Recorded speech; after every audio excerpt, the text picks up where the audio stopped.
Well, good morning, everybody, and thank you all for being here. We're honored by the presence of so many world leaders, and it speaks to the importance of what Secretary Rubio and the team are working on to fix this critical minerals issue. And I just wanted to let you know that we're honored by your presence and certainly grateful for you coming to Washington for this very important conversation. I know there are a lot of very important discussions to be had over the rest of the day, and so I want to be relatively brief. First, let me say thanks to our incredible Secretary of State for putting this group together. Marco's doing an incredible job. And when he asked me to come and speak today, I said, man, this is your building. Why don't you come and give a speech? And he said, well, because I've got 5 jobs and you've only got 1. And so I figured I might as well do Marco a solid since he's also the archivist and the official White House florist and has a number of other jobs in addition to Secretary of State. So I'd kick us off and then he's going to take the reins from here.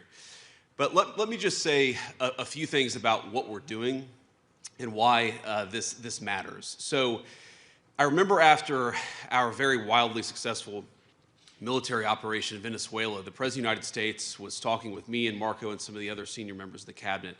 And he was talking just about how important it was that we ensured that the global economy had access to oil and gas many years in the future. And that, of course, is one of the reasons why we're interested in Venezuela is because it has such a critical importance in this all-important resource called oil. And as much as we talk about the modern economy, the digital economy, the high-tech economy, the president said something that was very, very important and I think should inform a lot of how we think about future growth, which is that as much as data centers and technology and all of these incredible things that we're all working on matter, fundamentally, you still have an economy that runs on real things. And there is no realer thing than oil. And I would add to that, there's no realer thing than critical minerals. And I think a lot of us have learned the hard way, in some ways, over the last year, how much our economies depend on these critical minerals. So every man and woman, I believe, in this room understands what we're confronting together today. And I say together, and that is very much something that is at the heart of Secretary Rubio's initiative, and as he said, at the heart of what we're trying to do all across the administration, is recognize that this is something where our alliances and our friendships can really help one another. We're all on the same team. We're all rowing in the same direction. I believe that in this room, we have close to 2/3 of the world's GDP represented, and so we have the capacity to make ourselves more independent, more self-reliant, and that's what we should be doing. Now, we know that today, the international market for critical minerals is failing. It's failing to create domestic markets or dignified jobs for our labor forces, and it's failing to keep our nation safe. Supply chains remain brittle and exceptionally concentrated. Asset and commodity prices are persistently depressed, driven downward by forces beyond any individual country's control. Now, how many times cumulatively have one of us or many of us in this room heard some variation of the story that I'm about to tell? A lithium mine, a gallium recovery center, you name it, is announced, sometimes with years in planning and financing nearly in place. Then overnight, foreign supply floods the market, the prices collapse, and investors pull out. The project stalls, and eventually the project dies on the vine. We've all seen it firsthand in all of our countries. And the result is a global market where consistent investment is nearly impossible, and it will stay that way so long as prices are erratic and unpredictable. And that's one of the things that we want to work on with this initiative. Let's make the prices more predictable and less erratic so that we can support the domestic supply chains and the investment that makes those supply chains possible. Now, across Europe, North America, there are dozens of mining and processing initiatives that have been suspended or completely abandoned because sustained price weakness makes financing impossible. Time after time, advanced economies with deep capital markets are finding that projects cannot clear costs. The same story plays out elsewhere around the world. In resource-rich developing economies, only a tiny fraction of global mining investment, including from nations, many of them in this room, is reaching the point of actual projects. We plan, we think about it, we even invest a little bit of money, we do the regulatory work, but so many of them die on the vine. Now, everyone knows that these deposits exist. We've mapped a whole lot of them, and we know they're ready to be mined and processed. But capital can't reach them so long as investors lack confidence that those markets are going to remain stable for long enough to justify the long-term commitment. That is the problem that we confront. And even here in the United States, even with all the incredible things that President Trump and the entire administration has done to eliminate permits, to open up the regulatory environment, we have private financing that we've secured, but even in some cases, even in the United States, some of these projects are struggling to attract investors. We see telltale signs of a market distorted beyond recognition, one that punishes strategic investment, one that punishes diversification, and one that punishes long-term planning. This is crazy. We should have the kind of global markets, the kind of domestic markets that reward long-term planning, that reward strategic thinking, and that's exactly what we're trying to do. Now, I think every single one of us represented in this room has become dependent on arrangements we did not choose, and right now, arrangements that we cannot control. We all face the same vulnerability: access to the things that protect our people and sustain our way of life. Everything from missile defense systems to energy infrastructure, to advanced manufacturing, to emerging technologies. The fundamental supply chains that support these industries sometimes can vanish in the blink of an eye without any control or influence from many of the countries in this room. And we in the Trump administration believe it is the business of the government, of the people's government elected just over a year ago, to confront such problems, and that we want to confront them together.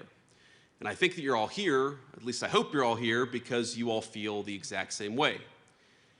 Now, our administration came into office last January, barely a year ago, with a clear mandate to reindustrialize the United States of America and return American workers to the center of our economic policy.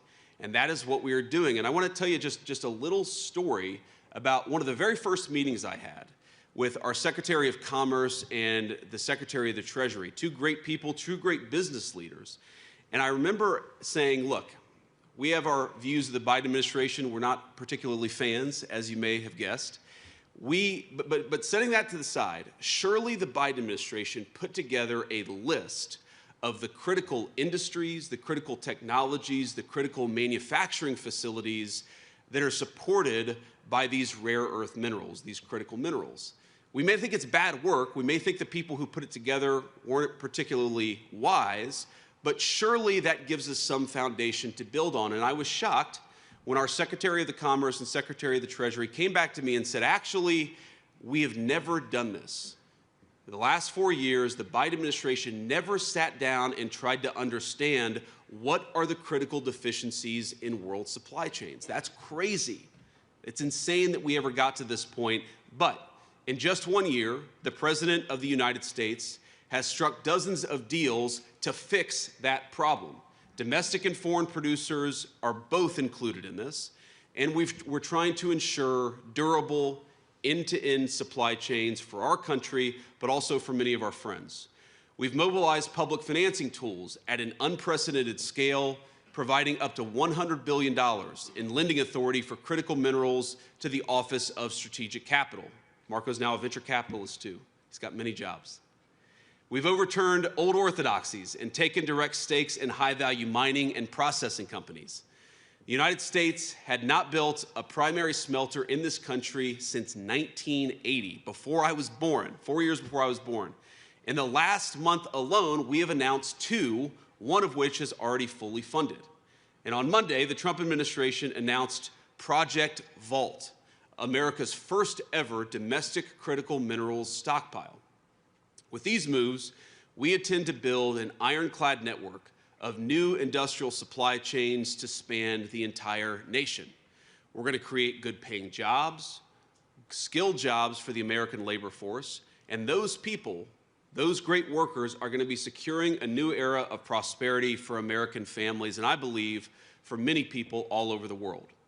But we seek to make sure our friends and our allies are part of this and that you all are covered as well. Our goal here, and the reason why we're doing this conference, is to align trade policy, development finance, and diplomatic engagement towards a shared strategic objective. And that objective is very simple: diversifying global supply in the critical minerals market while strengthening the partner countries who help all of us in this shared effort. Over the past year, our administration has signed agreements, we have launched many joint initiatives, and we have committed extensive resources with many of you in this room, with many governments, and our work extends across disparate regions and all stages of the value chain. We've convened this ministerial in an effort to accelerate that shared work. So this morning, the Trump administration is proposing a concrete mechanism to return the global critical minerals market to a healthier, more competitive state. A preferential trade zone for critical minerals protected from external disruptions through enforceable price floors. We will establish reference prices for critical minerals at each stage of production, pricing that reflects real-world fair market value. And for members of the preferential zone, these reference prices will operate as a floor, maintained through adjustable tariffs to uphold pricing integrity. We want to eliminate that problem of people flooding into our markets with cheap critical minerals to undercut our domestic manufacturers, because we know, of course, that as soon as they've undercut our domestic makers, the domestic markers, they leave the market, and the people who undercut them then jack up the price to a completely unfair level. We're going to fix that problem. Together, we want members to form a trading bloc among allies and partners, one that guarantees American access to American industrial might while also expanding production across the entire zone. The benefits will be immediate and durable. Regardless of how much material flows into the global market, prices within the preferential trade zone will remain consistent. Over time, our goal within that zone is to create diverse centers of production, stable investment conditions, and supply chains that are immune to the kind of external disruptions that we've already talked about. For those of you who join, we offer you a necessary foundation for private financing and secure access to the critical mineral supplies your nation would require in an emergency or some other contingency. By regulating imports to preserve free and fair competition within the preferential trading zone, we will elevate our nation's miners and refiners, our investors and our producers alike. We are all on the same team, and we need to create the economic incentives that reward people for investing and building in our countries. Membership will be vital for developing economies seeking to expand mining capacity. And it'll be just as important for the advanced economies that rely on these materials to sustain their advanced industries, to sustain their growth and security. And I want to be clear with every person in this room. While we believe America's market is large enough to create its own critical minerals trading zone, this entire effort will be stronger and far more competitive if we build it together. So I'm pleased that so many of you here today have already signed on to this plan. Some of you have not. And for those not yet there, we hope that today's discussions will encourage you to finalize those agreements as quickly as possible. Now, I know you're going to be hearing from a lot of others in our administration, including our great Secretary of Rubio, I think really the greatest Secretary of State the United States has ever had, and other senior administrators in our team.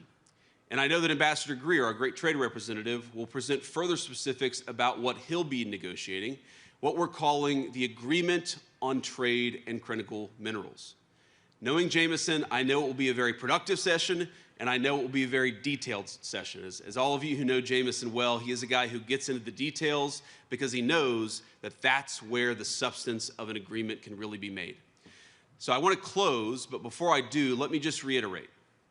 We here, I think all of us, are friends. We've all spent many years describing this problem. Before I was ever in politics, I would hear politicians and global leaders talk about this problem. For too many of those years, we talked about it, but we refused to actually solve it. The framework before us is a change. It is a practical and enforceable approach to solving the problem, not just complaining about it. Many of you have helped us design it, and we're of course constructing it together in real time. So to those of you still on the fence, I say, let's move together. Before you is a chance to lead, to secure your nation's ability to build, to produce, to defend itself. What is before all of us is an opportunity at self-reliance, that we never have to rely on anybody else except for each other for the critical minerals necessary to sustain our industries and to sustain growth. So I propose that we come together and we shape a market worthy of the great men and women of our countries who depend on that market. Again, I want to thank you all for being here. I'm honored by your presence. The President sends his very best regards, and I look forward to everything that we're going to accomplish together. God bless you all and have fun today.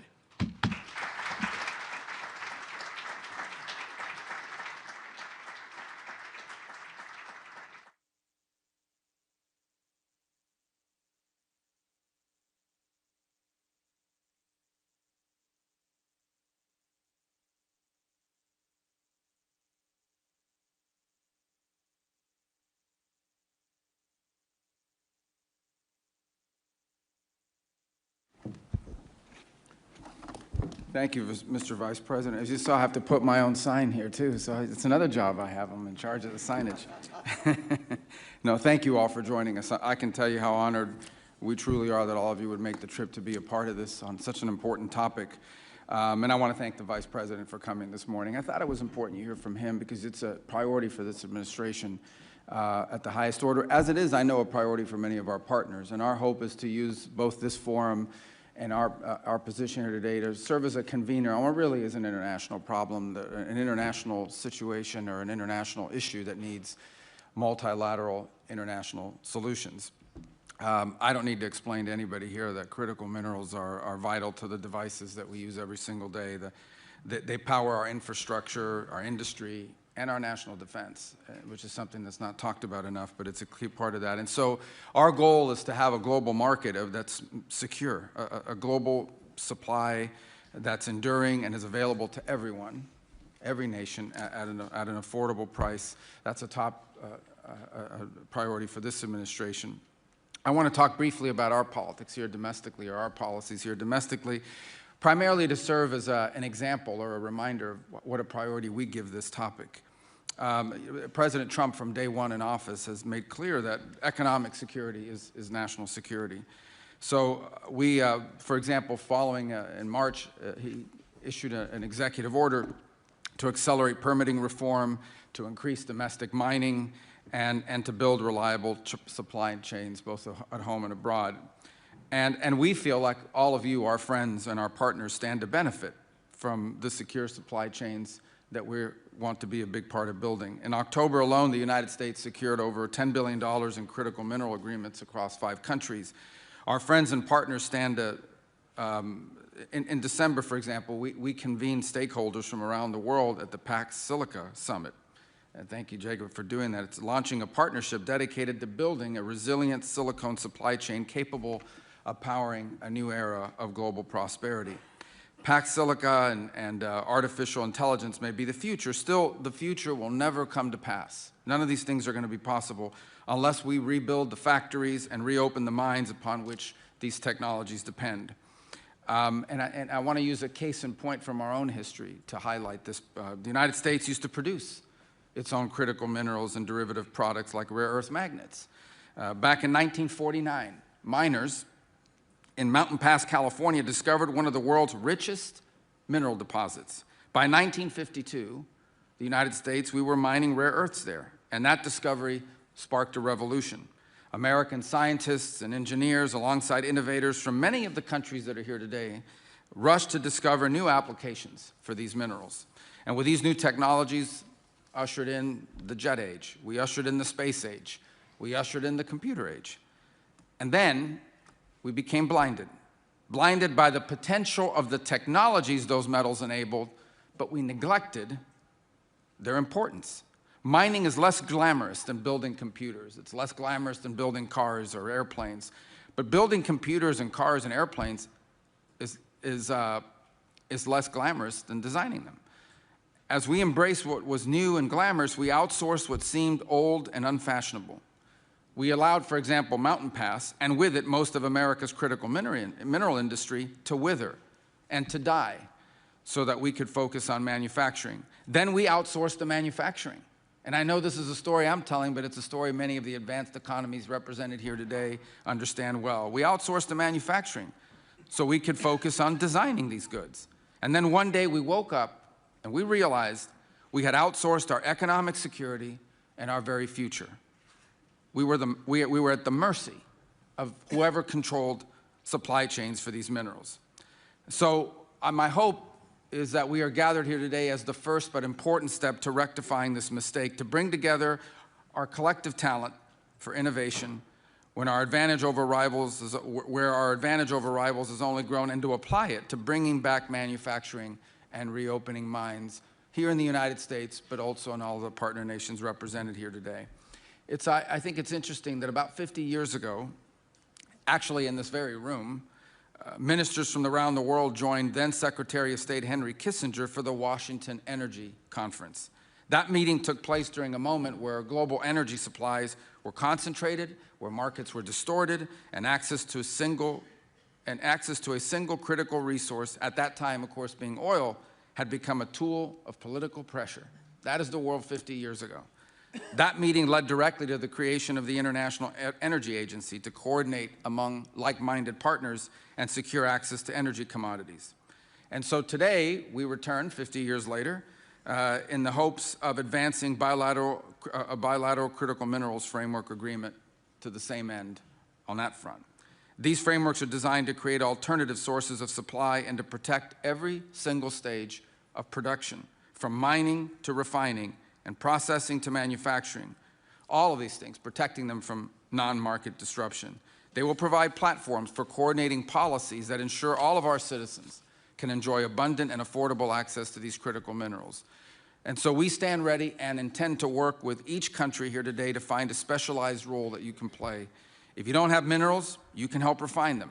And if the countries gathered here include the largest consumers of critical mineral products, who together have the buying power, collectively, have the buying power to build a more resilient and diverse global market. Everyone here has a role to play, and that's why we're so grateful for you coming and being a part of this gathering that I hope will lead to not just more gatherings, but action. The United States stands ready alongside each of you as we enter this new age of shared prosperity and security. And I want to end by saying that while we intend to play a key role and an important role and to use the size and influence of our markets to drive this, this is an international, multilateral effort, and it only works. You can only have diversity and choice in these markets if it is broadly adopted across multiple countries. So this initiative here today may be one that started with us, but this is not solely an American initiative. This must be an international, global initiative with like-minded countries who all have one thing in common. We want to see a diverse supply of critical minerals and a secure and resilient supply chains across the world so all of our economies can prosper without ever having these things be susceptible, at worst case scenario, being used as leverage against us, or any other disruption that could come to the market that would undermine our collective economic security. So thank you all for being a part of this today. We appreciate it very much. Let me now turn, as we'll begin our program here. I think I'm going to, well, Minister Hori, I think you're going to start off. So thank you very much for being here today. Thank you all for being a part of this today. Thank you very much. Mr. Secretary, Your Excellencies and distinguished guests, I am Yuel Hori, State Minister for Foreign Affairs of Japan. It is my great honor to address you on behalf of the government of Japan regarding one of the most pressing and crucial issues we collectively face today, critical mineral supply chains. May I begin with thanking our host. I'd like to express my sincere appreciation for the decisive leadership of the United States in convening today's Critical Minerals Ministerial meeting. I first would like to echo the remarks by Vice President Vance and Secretary Rubio. Japan shares a deep sense of concern and urgency about the risk of disruptions to critical mineral supply chains. Sitting at the very upstream end of supply chains and being used across a wide range of industries, critical minerals and its stable supply is indispensable to the sustainable development of the global economy. That is precisely why Japan, under Prime Minister Takaichi's leadership, has redoubled its efforts to diversify sources of supply for critical minerals. Recently, Japan designated critical minerals as one of the priority areas under the new initiative of promoting bold strategic investment to enhance Japan's resilience and achieve robust economic growth. Amid rising geopolitical risks, Japan will accelerate efforts to secure upstream sources. At the same time, we will take flexible measures downstream, such as diversifying procurement sources in cooperation with like-minded partners who are here today. In fact, in recent years, we have already witnessed first-hand supply chain disruptions. Even in recent months, this challenge has become further deteriorated. Against such backdrop, we have come to understand that we are in the same boat, as any supply chain disruption would bring significant impact on the global economy. We should work together to address this challenge. To prevent such supply chain disruptions, the key is to diversify supply sources, including the refining and processing of geographically concentrated critical minerals. To do so, it requires a collective action. We must seize this opportunity to advance cooperation among like-minded countries and partners like us. With that in mind, I'm looking forward to the launch of FORGE, the Forum on Resource Geostrategic Engagement. In the next session, Japan strongly believes that FORGE will become an important venue and a vehicle for us to focus on supply chain diversification and ensure policy coordination. Japan stands ready to actively contribute to discussions to further deepen collaboration with partners and to ensure the effective implementation of this initiative. So, how we should move forward from here? On the supply side, diversification is essential. Diversity, as opposed to concentration, is what makes us resilient. This has to be one of our major guiding principles. In this context, I'd like to take a moment to briefly talk about Japan's efforts to date. Japan has been pursuing various projects in cooperation with the United States as well as with stakeholders across the globe in this regard. Diversification of supply sources and enhancement of supply chain resilience has been Japan's top priority for many years, and we have taken policy measures accordingly. Back in 2022, Japan enacted the first ever Economic Security Promotion Act and created new programs with a focus on critical minerals. Just as importantly, Japan has been implementing public-private support measures, including expanding JOGMEC's investment framework, increasing allowable investment ratios, and allocating a total budget of $3.5 billion US. Around this table, there are many partners with enormous potential for the production and refining of rare earth elements as well as other significant critical mineral sources. Angola, Argentina, Australia, Bolivia, Brazil, Canada, the Democratic Republic of the Congo, France. Well, the list goes on and on. Japan is determined to seek robust partnership with you all. As geopolitical risks continue to rise, We will redouble our efforts to secure alternative supply sources and to build more resilient, reliable, and secure global supply chains. Diversity only comes from a collective action.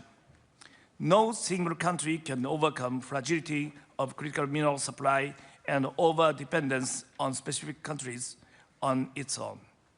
With the launch of Forge, now it is time for action. On the demand side, it is imperative that we avoid the situation in which critical minerals and their derivatives produced through non-market-based policies or practices crowd out products with distorted price competitiveness and unfairly monopolize the global market.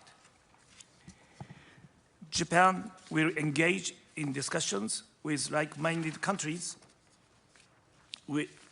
including the United States, the European Union, and others present here in a positive and constructive manner, and will work to build an effective mechanism with industrial engagement. In this regard, Japan highly appreciates the US for its decisive leadership. Distinguished colleagues, as we gather today, we are clear-eyed about what our mission is and what our challenges are. Together, we can build on our advantages and make our critical mineral supply chains more resilient. Japan has an unwavering determination to work with you as your trusted partner on every aspect: demand and supply, mining and refining, upstream and downstream. Japan is ready to enhance coordination and collaboration with you all. Together, let's make a meaningful difference. In closing, I thank you for your kind attention. I very much look forward to the discussion today. Thank you so much.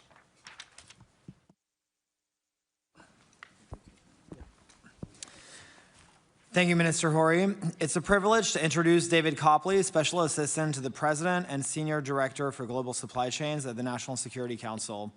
We're currently serving in the most historic administration in over a century, one that recognizes that a supply chain responsive to national security realities is a prerequisite to long-term economic growth.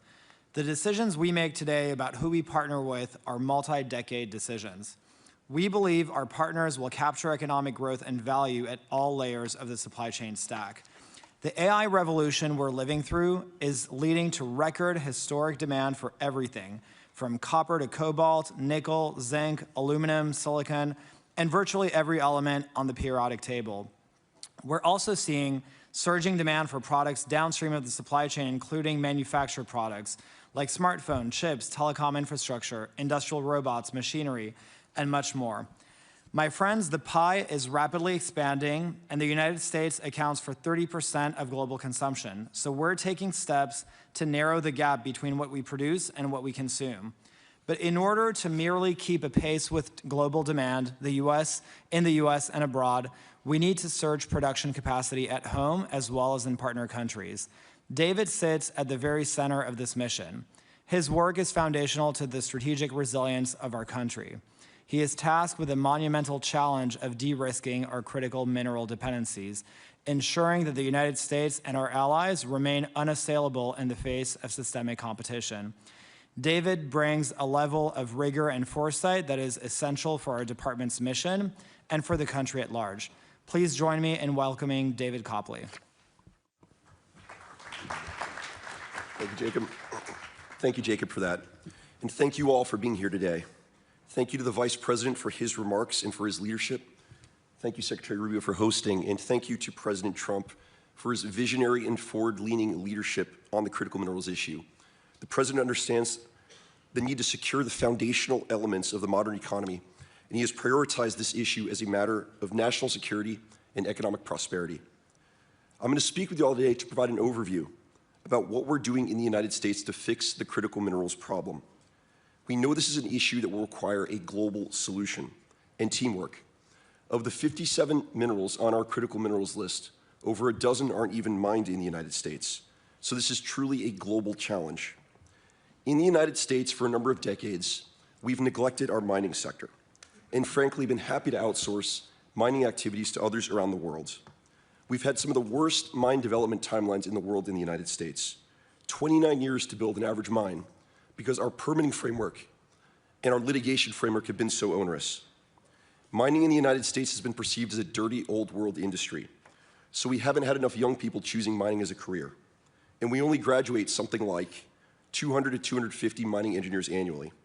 Not good for a country of 340 million people facing a critical problem. But I'm proud to say that under President Trump's leadership, we in the United States have done a complete 180 and again made mining a priority industry for our national development. Because as all of you hopefully understand, minerals are the elemental building blocks of everything we need for our manufacturing sector as we reindustrialize our country. So what are we doing in the United States to fix the problem? Broadly, 4 key initiatives. We're investing in mining projects, we're stockpiling minerals, we're going to protect our mining companies, and we're rebuilding our mining ecosystem. To start, we're investing heavily in mining-specific projects, like recent deals with MP Materials, Lithium Americas, Korea Zinc, Ma'aden, and many, many others. I believe over the next few years, the United States government, between debt and equity, will deploy hundreds of billions of capital into the mining sector to get projects going.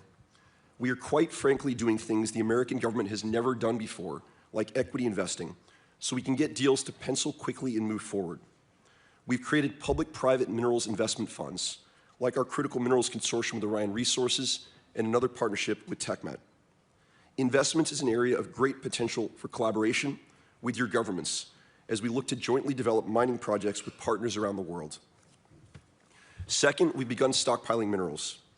President Trump and Vice President Vance convinced Congress to give us $2 billion over the summer to stockpile minerals in our national defense stockpile. That's the largest investment we've made in our defense stockpile since the Cold War ended. And just 2 days ago, the President announced Project Vault, the creation of a national strategic critical minerals reserve, a $12 billion vehicle under our Export-Import Bank. This is the first time in the history of the United States we've ever stockpiled minerals for our civilian economy, to protect our commercial industry and insulate them from the painful effects of supply shocks. Third, we're going to protect our mining companies. We know the mining industry has a problem with commodity pricing caused by strategic dumping and overproduction. Returns in the mining sector, quite frankly, have not been good enough over the last 30 years, at least partially due to this problem. This is a key part of what we want to talk to you all about today. The current state of affairs in which commodity prices are kept low for geostrategic reasons through overproduction is damaging to minerals producing nations by reducing the value of your assets and your tax receipts. And it's equally damaging to consuming nations by harming your national and economic security. The current system doesn't make sense for any of us, but with coordinated global action, as described by the Vice President, we can fix this problem in a way that will be better for both producers and consumers of minerals. And lastly, we are fixing our mining ecosystem in the United States. I mentioned earlier in my remarks that S&P reported 29-year timelines to develop an average mine in the United States. This is completely unacceptable to President Trump and Vice President Vance, and will not continue under their watch. Our leadership have made mining a priority sector for our country again. We have a federal permitting priority list that has practically never been used for mining projects before. It's like concierge service for federal permitting. In just the last few months, we've added more than 50 projects to this list. We have torn apart and rewritten our federal regulations, and we can now get full environmental impact statements done, the most burdensome part of our permitting process, in less than a month. Our goal is that the United States again becomes a very attractive place for the mining sector, because we intend to mine here and we intend to process minerals here as well. So 4 key initiatives. We're investing, we're stockpiling, we're going to protect our mining companies, and we're fixing our mining ecosystem, because this industry is so important to our national development, as I know it is to your countries as well.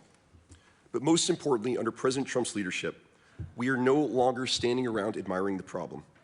We're not spending our time writing 200-page book reports about how important critical minerals are. We have a plan, and we're focused on project execution, getting deals done, getting companies their permits, stockpiling minerals, and hopefully moving forward with all of you, our international partners, to protect our mining companies and to rebuild global mining in a fair and balanced way. So we very much appreciate your time and the distances you traveled to be with us here in Washington. We look forward to the discussion, and most importantly, we look forward to working with all of you to make the global mining industry great again. Thank you. Thank you, Secretary Rubio, for your truly historic leadership on this critical issue. And thank you, State Minister Horry and Senior Director Copley, for kicking off our ministerial. I would like to ask press to depart the room before we begin plenary session 1. Thank you. Your Excellencies, distinguished guests, we will now pause for